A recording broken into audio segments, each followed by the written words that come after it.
नमस्कार दोस्तों, आइए आपका स्वागत हमारे चैनल पर।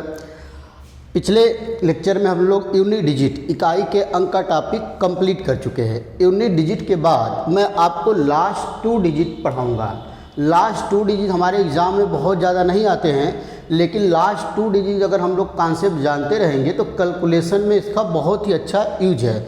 बहुत क्वेश्चन ऑप्शन से हम लोग आखिरी 2 अंक की सहायता से बहुत जल्दी सॉल्व कर सकते हैं ऑप्शन से। लेकिन उसके पहले मैं आपको रिमाइंडर थ्योरम पढ़ाऊंगा, क्योंकि लास्ट 2 डिजिट निकालने में रिमाइंडर थ्योरम का यूज है। तो आज हम लोग नंबर सिस्टम में एक बहुत ही बेहतरीन और बहुत ही इम्पॉर्टेंट टॉपिक पढ़ने जा रहे हैं, जो हर एग्ज़ाम में, कोई भी वनडे का ऐसा एग्ज़ाम नहीं है जिसमें रिमाइंडर थ्योरम से क्वेश्चन ना आता, और बहुत ही इम्पॉर्टेंट और बहुत ही इंटरेस्टिंग टॉपिक है। और आइए शुरू करते हैं रिमाइंडर थ्योरम। तो बिल्कुल मैं आपको रिमाइंडर थ्योरम बेसिक से पढ़ाऊंगा। रिमाइंडर थ्योरम जिसे हम लोग बोलेंगे रिमाइंडर थ्योरम। रिमाइंडर थ्योरम मतलब शेषफल प्रमेय। शेषफल प्रमेय। तो बिल्कुल रिमाइंडर थ्योरम थोड़ा बड़ा टॉपिक है, कई टाइप के इसमें क्वेश्चन आता है। मैं आपको बिल्कुल टाइप 1 बेसिक से स्टार्ट करेंगे हम लोग, और जितने भी टाइप के रिमाइंडर थ्योरम पर क्वेश्चन बन सकते हैं, बहुत बड़े बड़े क्वेश्चन भी बनते हैं और बहुत छोटे क्वेश्चन भी, सारे क्वेश्चन को हम लोग सॉल्व करेंगे, लेकिन हम लोग टाइप वाइज। तो रिमाइंडर थ्योरम का मतलब क्या हो गया भाई? शेषफल प्रमेय हो गया। अब रिमाइंडर थ्योरम होता क्या है? सबसे पहले तो हम लोग ये जाने कि रिमाइंडर थ्योरम वास्तव में क्या होता है। तो अब देखिए, मान लीजिए किसी नंबर में, मान लीजिए कोई नंबर हम ले लिए 29। नंबर कितना ले लिए भाई? 29। अब इसमें हमको मान लीजिए 6 से डिवाइड करना हो गया। 29 को 6 से डिवाइड करना है, भाग देना है। तो हम लोग लिखते हैं 29 यहाँ पर और 6। तो कितनी बार भाग चला जाएगा भाई? 6 चौके 24 और 6 पाँचे 30, ज़्यादा हो जाएगा। तो 4 बार भाग चला जाएगा। 6 चौके 24 और यहाँ बचेगा कितना? 5। तो अगर किसी नंबर में जिस संख्या से भाग देते हैं उसको बोलते हैं भाजक या डिवाइजर। या डिवाइजर, जिस संख्या से भाग देते हैं उसको क्या बोलते हैं भाई? भाजक या डिवाइजर। जिस संख्या में भाग देते हैं उसको बोलते हैं भाज्य, और जितनी बार भाग जाता है उसको बोलते हैं भागफल या कोसेंट, और लास्ट में जो भी बच जाता है उसको बोलते हैं शेष या रिमाइंडर। शेष या रिमाइंडर, बात को समझ पा रहे हैं? जिस संख्या में भाग देते हैं उसको क्या बोलते हैं? भाजक। जिस संख्या में भाग दिया जाता है उसको भाज्य, और जितनी बार भाग चला जाता है उसको भागफल कोसेंट, और जो लास्ट में बचता है उसको शेष बोलते हैं या रिमाइंडर बोलते हैं। तो अब देखिए, भाजक भाज्य भागफल में एक रिलेशन होता है। भाजक भाज्य भागफल में एक रिलेशन होता है। उसी रिलेशन को हम लोग रिमाइंडर थ्योरम के नाम से जानते हैं। उसी रिलेशन को हम लोग रिमाइंडर थ्योरम बोलेंगे। क्या रिलेशन होता है? जैसे 29 को हम ऐसे भी लिख सकते हैं, 6 गुणे 4 प्लस 5। 6 चौके 24 और 5 29। 29 को हम लोग ऐसे भी लिख सकते हैं, 6 गुणे 4 प्लस 5। अब 29 हमारा क्या है भाई? भाज्य है, और 6 हमारा क्या है? भाजक है, और 4 हमारा क्या है? भागफल है, और 5 हमारा क्या है? शेष है। तो ये रिलेशन आ गया, भाज्य बराबर भाजक गुणे भागफल प्लस शेष। भाजक गुणे भागफल प्लस शेष। भाज्य बराबर आ गया भाजक गुणे भागफल प्लस शेष। इसी चीज़ को हम लोग बोलते हैं रिमाइंडर थ्योरम। बस इतनी सी बात है रिमाइंडर थ्योरम का डिफिनीशन, बस इतना है। इसी भी चीज़ को आप बोल देंगे रिमाइंडर थ्योरम या शेषफल प्रमेय। और मुझे उम्मीद है कि ये तो सभी लोग ही जानते होंगे, क्योंकि बहुत लोअर क्लास की बात है। हम लोग जब 4वीं या 5वीं क्लास में भी पढ़ते रहेंगे तो इस तरह का क्वेश्चन हम लोग करते हैं। बेसिक रिमाइंडर थ्योरम यही है, बाकी इसी पर बेस्ड बहुत अच्छे अच्छे क्वेश्चन बनते हैं। तो आइए सबसे पहला फर्स्ट टाइप बिल्कुल डिफिनीशन पर जो क्वेश्चन आता है उसको स्टार्ट करते हैं। और इस डिफिनीशन पर भी आपके एसएससी मेंस में भी क्वेश्चन आ चुका है। ऐसा मत सोचिए कि ये बिल्कुल डिफिनीशन है तो बिल्कुल आसान है तो इससे क्वेश्चन नहीं आएंगे। बिल्कुल क्वेश्चन आएंगे, और क्वेश्चन आए भी हैं। तो आइए बिल्कुल क्वेश्चन हम लोग स्टार्ट करते हैं। पहला क्वेश्चन, इस चीज़ को आप याद करेंगे, भाज्य बराबर भाजक गुणे भागफल प्लस शेष। भाजक गुणे भागफल प्लस शेष। तो आइए फर्स्ट क्वेश्चन में पहला क्वेश्चन लिखता हूँ, दिया हुआ है क्वेश्चन नंबर 1 क्या दिया भाई, दिया कि भाग के प्रश्न में, भाग के एक प्रश्न में, भाग के एक प्रश्न में भाजक, भाजक मतलब क्या होता है, डिवाइजर, इंग्लिश में भी जानते रहे, डिवाइजर भागफल से 12 गुना है, भागफल का 12 गुना है। भागफल का मतलब क्वोशिएंट होता है, भागफल का 12 गुना है और शेषफल का 5 गुना, और शेष का, शेषफल का यही है, शेष का 5 गुना। यदि शेष 48 हो तो भाज्य क्या है, तो भाज्य क्या है, भाज्य क्या है। अच्छा, ऑप्शन भी दिया है, 4 ऑप्शन में लिख देता हूँ। ये है 240, दूसरा ऑप्शन है 576, सी ऑप्शन है 4800 और डी ऑप्शन है 48। तो देखिए बहुत ही बेहतरीन, बिल्कुल बेसिक पर क्वेश्चन है। पहला क्वेश्चन बिल्कुल आसान हमने लिया हुआ है, बहुत ही अच्छा क्वेश्चन। क्या बोला है कि भाग के एक प्रश्न में भाजक भागफल का 12 गुना है और शेषफल का 5 गुना है। यदि शेष 48 है तो भाज्य बताइए। तो जब भी आपसे बोले कि भाज्य के एक प्रश्न में, तो तुरंत आप इस तरह बना लेंगे, ए होता है भाज्य और ए होता है भाजक और ए हम लोग का होता है भागफल, और लास्ट में जो नीचे बच जाता है वो क्या होता है, शेष होता है। जब भी इस तरह का क्वेश्चन आए कि भाग के एक प्रश्न में, तो सबसे पहले ये चीज़ें आपको बना लेना है। उसके बाद जो चीज़ दिया है वहीं से स्टार्ट करना है। दिया है कि यदि शेष 48 हो, मतलब शेष कितना दे दिया है दोस्तों, 48, तो 48 लिख लेंगे। अब शुरुआत में आ जाइए, दिया है कि भाजक भागफल का 12 गुना, भाजक भागफल का 12 गुना है, मतलब ए इसका 12 गुना है। तो भागफल अभी हमको पता नहीं है, नहीं तो हम लोग 12 गुना करके भाजक निकाल लेते। तो आगे बढ़ जाएंगे, और शेषफल का 5 गुना, और जो भाजक है वो शेषफल का 5 गुना है। मतलब अगर शेषफल 48 है तो भाजक हमारा हो जाएगा 5 गुणे 48, 5 गुणे 48। इसका मतलब कितना हो जाएगा, 8 5 40, 224। कितना हो जाएगा दोस्तों, 224। अब शुरुआत वाली लाइन देखिए, भाजक भागफल का 12 गुना है, ये इसका 12 गुना है, ये इसका 12 गुना है, तो ये इसका 1/12 गुना होगा। ए अगर इसका 12 गुना है तो ये इसका 1/12 गुना होगा। इसका मतलब 240/12 कितना आ जाएगा, 20 आ जाएगा। कितना आ जाएगा, 20 आ जाएगा। तो अब आपको भाजक भी पता चल गया, भागफल भी पता चल गया, शेषफल भी पता चल गया। आपको भाज्य निकालना है। तो आप जानते हैं कि भाज्य बराबर होता है भाजक गुणे भागफल प्लस शेष। तो भाजक हमको पता है 240, भागफल 20 और शेष 48। गुणा कर दिया जाए, 0 0 2 चौके और 2 दूना 4 प्लस 48। 4848 से जोड़ेंगे तो 4848 आ जाएगा। मतलब ऑप्शन डी बिल्कुल करेक्ट हो जाएगा, ऑप्शन डी हमारा बिल्कुल सही हो जाएगा। तो देख रहे हैं बहुत ही आसान क्वेश्चन है, केवल आपको कॉन्सेप्ट पता होना चाहिए। तो इस तरह के क्वेश्चन भी हमारे एग्ज़ाम में आते हैं, बिल्कुल बेसिक पर। बिल्कुल अभी हम लोग रिमाइंडर थ्योरम का डिफिनीसन ही पढ़े हैं, और डिफिनीसन पर बेस्ड किस तरह क्वेश्चन आते हैं मैं आपको पहले इन क्वेश्चन की प्रैक्टिस कराऊंगा। फिर हम लोग धीरे धीरे स्टेप वाइज आगे बढ़ेंगे। आइए अगला क्वेश्चन भी देखते हैं। कई क्वेश्चन मैं आपके लिए लाया हूँ, पूरा कॉन्सेप्ट क्लियर हो जाएगा। डिफिनीशन पर जितने भी तरीके के क्वेश्चन बनते हैं सारे क्वेश्चन मैं आपको कराऊंगा। क्वेश्चन नंबर 2 देखिए, दिया है भाग के एक प्रश्न में भाजक भागफल का 5 गुना है। फिर वही बात, भाग के एक प्रश्न में भाजक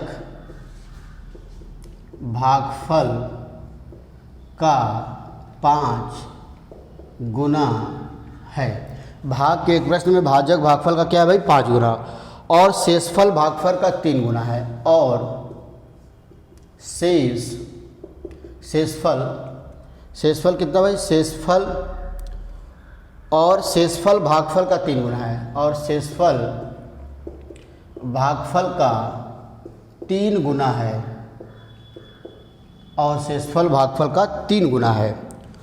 यदि शेष 15 हो, यदि शेष 15 हो तो भाज्य क्या होगा? तो भाज्य क्या होगा? भाज्य क्या होगा? बहुत ही बेहतरीन क्वेश्चन, सेम उसी तरह का क्वेश्चन है।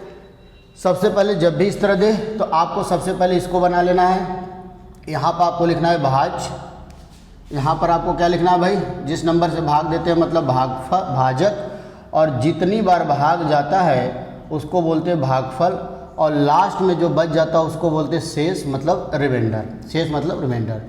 तो अब देखिए शेष 15 दे दिया है तो सबसे पहले तो हम लोग 15 लिख लेते हैं, जो वैल्यू दिया उसको सीधे सीधे लिख लिया जाए। अब आ जाते हैं शुरुआत में, दिया कि भाजक के एक प्रश्न में भाजक भागफल का 5 गुना है, भाजक भागफल का 5 गुना है। तो अभी हमको भागफल नहीं पता है तो हम लोग भाजक भी नहीं निकाल सकते, तो आगे बढ़ जाते हैं। शेष भागफल का 3 गुना है, ये जो शेष है इसका 3 गुना है। जब ये इसका 3 गुना है तो ये इसका 1/3 गुना होगा। 1/3 का मतलब 15/3, 15/3 का मतलब 5। तो अब देखिए सही बात है, शेष भागफल का 3 गुना है तो ये 5 है, तो इसका 3 गुना कितना हो जाएगा? 15 हो जाएगा। बात सही है। ए इसका अगर 3 गुना है तो ए इसका 1/3 गुना है, क्योंकि अगर कोई ए बी का 2 गुना है तो बी ए का आधा होगा। अब शुरुआत में दिया कि भाजक भागफल का 5 गुना है, भाजक भागफल का 5 गुना, तो भागफल का मान 5 है तो भाजक का मान हो जाएगा 5 × 5 मतलब 25। अब फिर वही रिलेशन आप याद करिए, रिमाइंडर थ्योरम वाला, भाज्य बराबर भाजक गुणे भागफल प्लस शेष। तो भाजक हमारा कितना दोस्तों? 25, भागफल कितना है? 5 और रिमाइंडर 15 है। तो 25 × 5 मतलब 125 और प्लस 15, आंसर आ जाएगा 140। आंसर कितना आ जाएगा दोस्तों? 140। और ये बिल्कुल करेक्ट आंसर हम लोग का होगा। तो आप देख रहे हैं कि बहुत ही बेहतरीन question reminder theorem basic definition पर क्वेश्चन इस तरह के हमारे एग्जाम में आएंगे। तो बहुत ही आसान है, बस आपको थोड़ा सा कॉन्सेप्ट क्लियर होगा तो कोई भी क्वेश्चन कभी भी गलत नहीं होगा। आइए एक और क्वेश्चन देखते हैं। अगला क्वेश्चन देखा जाए, बहुत ही बेहतरीन एक और क्वेश्चन है। क्वेश्चन नंबर 3 किया जाए।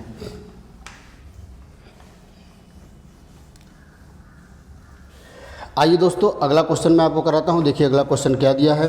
क्वेश्चन नंबर 3 क्या दिया है कि एक नंबर दिया है कि 24446 को किसी भाजक द्वारा विभाजित करने पर, को किसी भाजक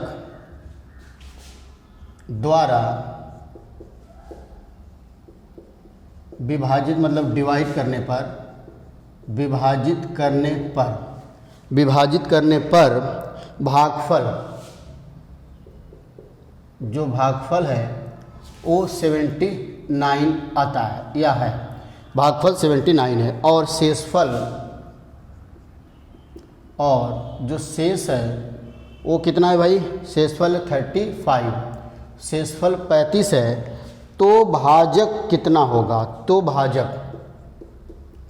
भाजक का मान आपको बता रहा हूँ, भाजक का मान क्या होगा? भाजक का मान क्या होगा? भाजक का मान क्या होगा? बहुत ही आसान। तो फिर मैंने आपको कहा कि जब भी इस तरह का क्वेश्चन आए तुरंत हम लोग बना लेंगे। यहाँ पर भाज्य, यहाँ पर जिस संख्या से भाग देते हैं उसको क्या बोलते हैं? भाजक, और जितनी बार भाग जाता है उसको बोलते हैं भागफल, और लास्ट में जो बच जाएगा उसको क्या बोलेंगे भाई? रिमाइंडर मतलब शेष बोलेंगे। रिमाइंडर मतलब शेष बोलेंगे। तो इस तरह आपको बना लेना है। जब भी भाग के एक प्रश्न में बोलेगा या भाग की प्रक्रिया में बोलेगा या भाग देने के एक प्रश्न में, तो आपको इस तरह का फिगर पहले इस तरह का बना लेना है। आप देखिए शेष दिया है 35, ठीक है, और क्या दिया भाई? भागफल 79, और बोला कि ये संख्या 24,446 को किसी संख्या, मतलब ये 24,446 जो दिया यही भाज्य दिया हुआ है। जिस संख्या को भाग देते हैं उसी को भाज्य ही बोलते हैं। तो किसको भाग देना है? 24,446। तो इस बार भाजक का मान निकालना है। तो फार्मूला तो आपका वही लगेगा, भाज्य बराबर भाजक गुणे इंटू भागफल प्लस शेष, फार्मूला आपका वही लगेगा। तो इस बार भाज्य दिया हुआ है 24 4 4 6, भागफल 79 और डिवाइजर को हम लोग डी मान लेते हैं, डिवाइजर हमारा कितना है भाई, डी है, प्लस शेष का मतलब 35। अब 35 को इधर लाते हैं तो 79 डी बराबर हो जाएगा 24446 माइनस 35। तो इसका मतलब 79 डी बराबर 35 घटा देते हैं तो यहाँ बचेगा 1, यहाँ बचेगा 1 4 4 2। तो इसका मतलब डी बराबर आएगा 24411 बटा में 79। 24 जा 411 बता 79। अब भाग दे दिया जा 24,411 में 79 का भाग दे दिया जा, कितनी बार जाएगा, 3 बार। 7 त्रिक 21, 3 नवा 27, 2 बच गया, 7 त्रिक 21 और 2 23, 14 में से 7 गया 7 और उसके बाद क्या आ जाएगा, 1 आ जाएगा, 0 बार जाएगा, फिर 1 आ जाएगा। 7 नवा 63, 9 बार, 9 नवा 81, 8 बच गया, 7 नवा 63 और 71, 309 बार जा रहा है। तो इसका मतलब जो डी की वैल्यू आ गया वो कितना आ गया दोस्तों, 309। इसका मतलब भाजक हमारा कितना होगा, 309 ही होगा और यही हमारा क्या हो जाएगा, इस क्वेश्चन का आंसर हो जाएगा। देख रहे, बहुत ही आसान क्वेश्चन है। आंसर कितना आ जाएगा, 309, 309। बस इस क्वेश्चन में करना क्या है कि आपको क्वेश्चन अच्छी तरीके से पढ़ लेना है। इसमें 1 2 3 4 वैल्यू में कोई 3 वैल्यू आपको या तो देगा या तो कुछ ऐसा रिलेशन देगा जिससे निकल जाएगा, तो चौथी वैल्यू आपको निकालना रहेगा। तो इस वाले यूज करके, बिल्कुल डिफिनीशन का यूज करके हम लोग कोई भी वैल्यू निकाल सकते हैं। तो आप समझ पा रहे होंगे, बहुत ही बेहतरीन क्वेश्चन है, बहुत ही आसान क्वेश्चन भी है। तो आइए एक क्वेश्चन और देखा जाए। नेक्स्ट क्वेश्चन, मैं कुछ क्वेश्चन के और प्रैक्टिस आपको करा देता हूँ। आइए देखते हैं। आइए अगला क्वेश्चन मैं लिखता हूँ, क्वेश्चन नंबर 4। क्वेश्चन नंबर 4 देखिए क्या दिया हुआ है। आइए, दिया है कि भाग के एक प्रश्न में भागफल 120 है।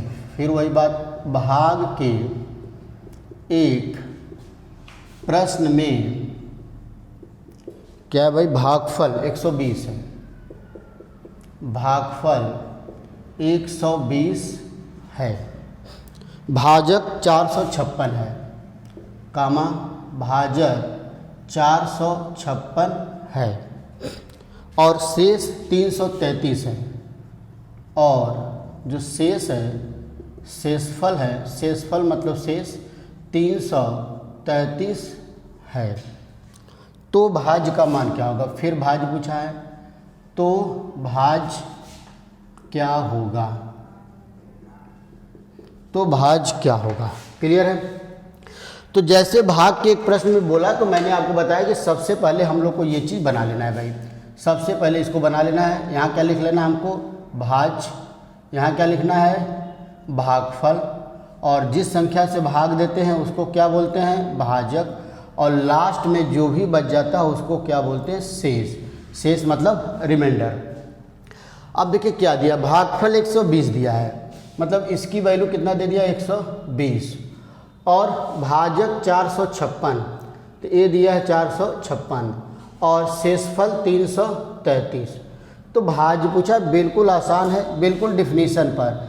भाज्य बराबर क्या लिखेंगे हम, भाजक गुणे भागफल, मतलब 456 गुणे 120 प्लस शेष का मतलब 330। तो गुणा कर देते हैं, 0 12 छक्का 72 को 2 7 बचा, 12 बचे 60, और 60 में 7 जोड़ देंगे 67, 6 बच गया, 12 चौके 48 और 6 54, और प्लस 330 जोड़ दिया जाए, यहाँ पर 3 बचेगा, 3 2 5, 7 3 10, 5 और 5, इसका मतलब डबल 55,053, यही आंसर आ जाएगा 55053। यही हमारा क्या आ जाएगा, भाज्य का मान आ जाएगा। कैलकुलेशन को आप देख लेंगे, कैलकुलेशन कहीं गलत होगा तो आप एक बार क्वेश्चन को पहले क्वेश्चन को आप पढ़ने के बाद क्वेश्चन को पॉज करेंगे और खुद से सॉल्व करने की कोशिश करेंगे, उसके बाद ही आप सॉल्यूशन देखेंगे। यही तरीका है पढ़ने का, तभी आप मैथ जो है कि अच्छी तरीके से सीख पाएंगे। एक और क्वेश्चन हम लोग इस कॉन्सेप्ट पर कर लेते हैं, तो ये पूरा कॉन्सेप्ट हम लोग का कंप्लीट हो जाएगा। मतलब बेसिक जो डिफिनीशन था उस पर जितने भी तरीके के क्वेश्चन आते हैं सारे मैंने आपको करा दिए। तो एक और क्वेश्चन देखते हैं, क्वेश्चन नंबर 5 हम लोग का शायद है। 4 क्वेश्चन हम लोग कर चुके हैं। अब देखिए, किसी संख्या को 62 से विभाजित करने पर, बोला है किसी संख्या को 62 से विभाजित करने पर, अच्छा किसी संख्या को 62 से विभाजित करने पर भाजक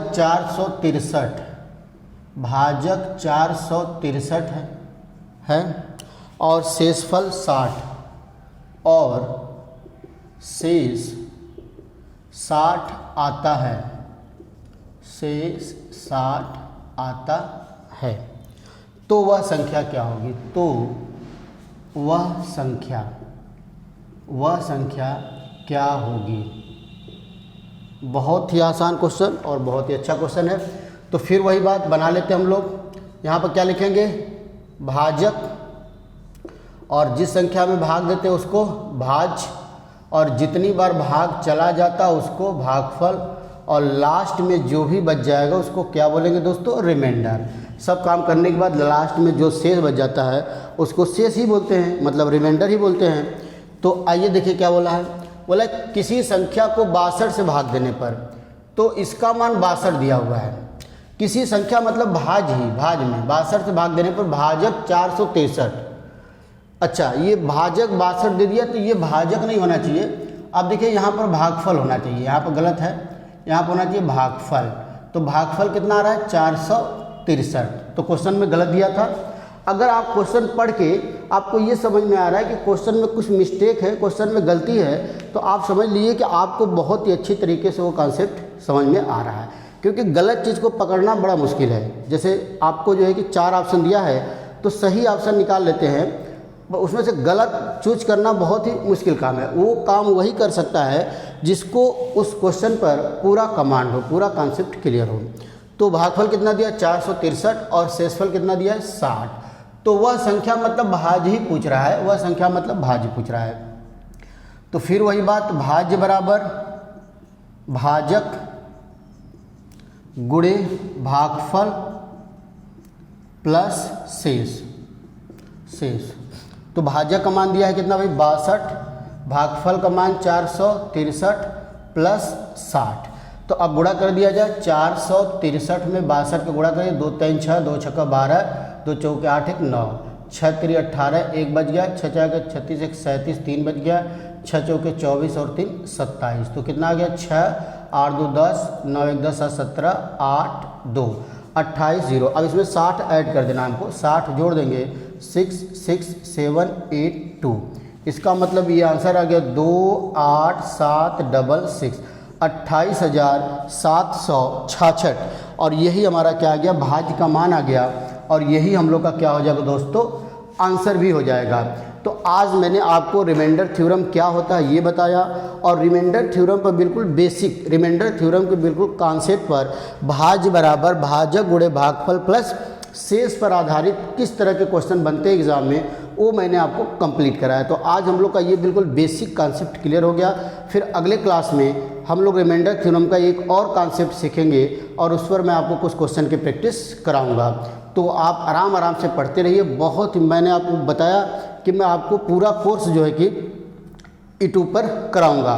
बस आप जो है कि वीडियो को शेयर करिए, लाइक करिए और सब्सक्राइब करिए। कमेंट में ज़रूर आप लिखा करिए कि आपको कौन सा टॉपिक पढ़ना है, या क्या चीज़ें आपको गलत लग रहा है, क्या चीज़ें और होना चाहिए।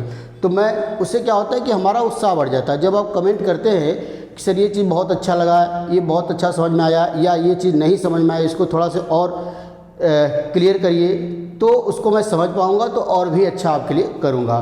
तो फिर दोस्तों हम लोग अगले वीडियो में मिलेंगे रिमाइंडर थ्योरम का ही एक नया कॉन्सेप्ट और नए क्वेश्चन के साथ। तब तक के लिए नमस्कार, धन्यवाद।